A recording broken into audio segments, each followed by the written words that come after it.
So Prime Minister Netanyahu has said that Israel is going to have a ceasefire with Hezbollah in Lebanon. Now, many people have been thinking, why? You've been making so much progress. No one thought possible.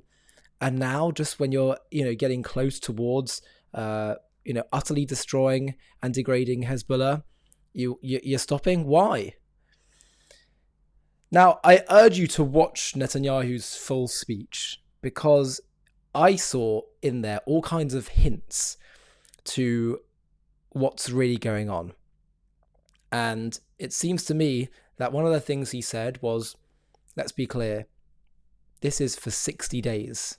And he's saying it's well known that they've been needing certain arms shipments and whatever. Or rather, they're saying that they want to rebuild what the army has. To me, this is stating very clearly, that what this is to do with is President Biden. Because what happens in 60 days from now? 60 days from now, we move to a new administration under President Donald Trump. So I don't think this is actually to do with Netanyahu, what's in Israel's best interest. It's to do with America playing politics. Maybe Biden wanting a short-term win, saying, look, I produced a ceasefire. It's all nonsense, this short-termism. But maybe Netanyahu, I don't know. We don't know what's going on behind the scenes. Maybe he thinks this will be the best approach in terms of getting back to that focus, but of getting rid of Hezbollah. Once Trump comes in, I would expect that he will want as well to ensure that there's total victory. I think people that think otherwise is probably mistaken. He's probably just being tactical about this. Ben Shapiro said, let's be clear about why Israel signed on to this ceasefire. 3 reasons. 1, Joe Biden has been slow-walking aid to Israel. That slow walking has gotten Israeli troops killed. The ceasefire is designed to allow Biden to leave and Israel to be rearmed by the incoming Trump administration. Exactly. And this is another thing as well about, aid. People thinking, well, they're being violent and aggressive by giving all this military support to Israel. Actually, by not doing it, people get killed. Israelis get killed.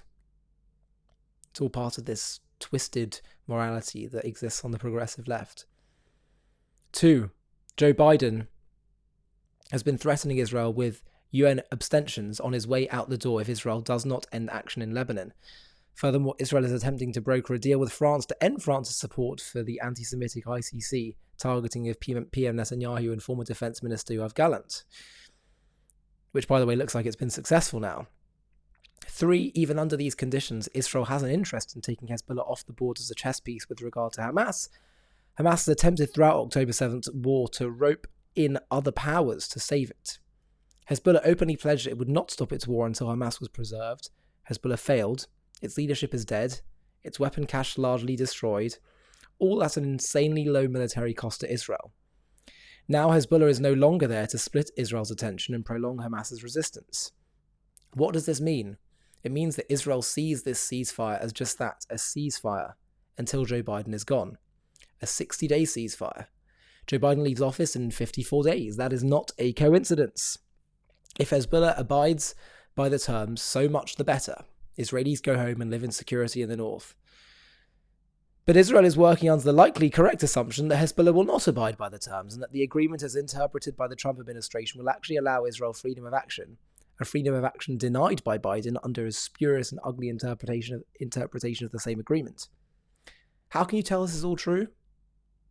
Netanyahu in his statement openly said if the agreement is violated, they will go back in, and that the goal in the north is the return of the residents, and he didn't call for them to go home yet. Exactly right. Again, I recommend you watch Netanyahu's video where he speaks, because there's some not so subtle messaging, implicit messaging going on. Shapiro continues, the durability of the ceasefire is completely dependent on Hezbollah and Lebanon abiding by it. If they don't, and January 20th comes, Israel will do what it must. How about Gaza? Israel will renew its efforts in Gaza to free the hostages. They hope that Hezbollah's absence from the war will create new leverage against Hamas. Perhaps that's true, but presumably the Biden administration will now attempt to leverage Israel into some sort of premature and unhealthy agreement in Gaza that leaves Hamas in power, akin to Lebanon. Israel simply will not and cannot do that. Instead, Israel will stick by its goals in Gaza and will consolidate and refresh its forces in anticipation of the next round of fighting, when there is a president who isn't a pathetic coward in relation to Iran and its proxies. Yeah. And Senator Ted Cruz is quoted as saying he disclosed the truth about the Biden-imposed ceasefire in Lebanon. It was forced on Israel by threatening a full-scale UN Security Council arms embargo. A historic low point for American foreign policy, Biden officials pressured Israel into accepting the ceasefire by withholding weapons they needed to defend themselves and counter Hezbollah, and by threatening to facilitate a further broader binding international arms embargo through the UN. How disgusting, how evil. That that's what this has come to. They're saying, Israel, we won't give you the tools to finish off Hezbollah and Hamas, which they've done in the most... If they're saying it's because of non-combatant casualties, civilian casualties, Israel's been more surgically precise than any army I can think of. Think of the pager attack. Have you ever seen something so ingenious where they use these pagers to and they lace them with bombs? They can target specifically Hezbollah terrorists who are scattered throughout a civilian population. Even if, by the way, civilians had to be killed in a broader way, Israel would have every justification to do that because they have the right to get rid of these threats on their doorstep, and that's war, and civilians die in war, and the fault lies with the aggressor. So, I don't know, this idea of let's just have another ceasefire and thinking that all war is bad and all this terrible, terrible thinking coming from the Biden administration is... very, very disappointing and short-sighted and confused to such high levels. Just think, Israel's facing a war on 7 fronts and America says, we're not going to supply you or sell you arms to deal with that. Why? Because we want a ceasefire to show, I can only guess, to show that we've got some kind of short-term win. Well, frankly, under the administration, there has not been much peace, and that's largely due to an inability and unwillingness to show strength on the battlefield, to show that we are going to go after people that try to attack our allies. And we've seen that for the last 4 years, not just in Israel and surrounding countries, Afghanistan, Ukraine. The only way you get peace, that's the thing, they present the other side as Netanyahu as a warmonger.